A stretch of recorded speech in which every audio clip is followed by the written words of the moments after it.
তো মুভি থেকে যে ব্যাপারটা আমরা মাথায় রাখতে পারি সেটা হলো জীবনে শিক্ষার অন্যতম একটা রাস্তা হলো পরিবেশ। আপনি যেমন পরিবেশে থাকবেন তেমন কিছু শিখতে পারবেন। যেমন মনে করুন ছোট থেকে আপনি চারপাশে বা আপনার পরিবারে ঝগড়াঝাঁটি, চুরি ডাকাতি, মানুষ ঠকানো দেখেছেন, তো সে ব্যাপারে আপনার শিক্ষা হবে। আবার আপনি আর্মির রুলসের মধ্যে আছেন, তো সেখানে তেমন একটা শিক্ষা হবে। তার মানে চারপাশে যেমন পরিবেশের সঙ্গে আপনি মিশবেন তেমন কিছু শিখবেন বা নিজের মাঝে তেমন কিছু অটো চলে আসবে।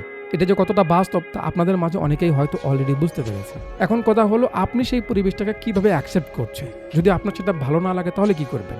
এখানে আলো সে পালিয়ে গেছে, তাই জীবনের আলাদা একটা মানে পেয়েছে। তার এই পরিবেশ ভালো লাগতো না, সে পালিয়ে গেছে, এজন্য তো লড়াই করা শিখেছে, চুপ থেকে সিদ্ধান্ত নেওয়া শিখেছে। যদি সে এই পরিবেশে থাকতো, পুরোটা তার ভাইদের মতো না হলেও কিছুটা তো তাদের মতো হতো বা এতটাও ভালো হতে পারতো না।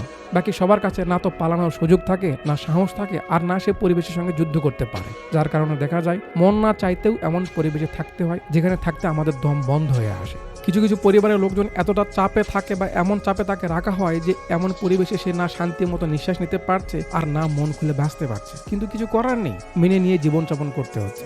বাট আমার কথা হলো যদি আপনার কাছে অপশন থাকে সরে যাওয়ার, অপশন থাকে পালানোর, অপশন থাকে ভিন্ন পরিবেশ চয়েস করা, তাহলে সব থেকে ভালো ডিসিশন পরিবেশ পাল্টানো।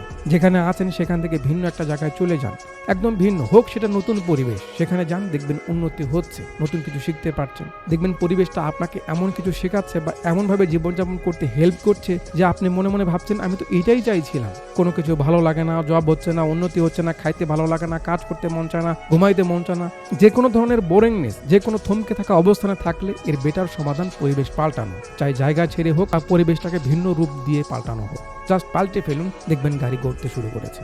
একটা বাচ্চা কতটা ভদ্র হবে, কতটা ইন্টেলিজেন্ট হবে, কতটা সম্মানী হবে, কতটা অন্যকে ভালোবাসবে, সেটা যেমন নির্ভর করে তার আশপাশের পরিবেশ, সমাজের পরিবেশ, তার পরিবারের পরিবেশ, তেমনি আমরা যখন বড় হয়ে গেছি তখন কেমন থাকবো, ভালো থাকবো, কার সঙ্গে কেমন ব্যবহার করব বা কতটা মনের ভিতরে আনন্দ থাকবে, এটাও নির্ভর করে পরিবেশের উপর। পরিবেশ পাল্টে ফেলুন, দেখবেন সব পাল্টে গেছে।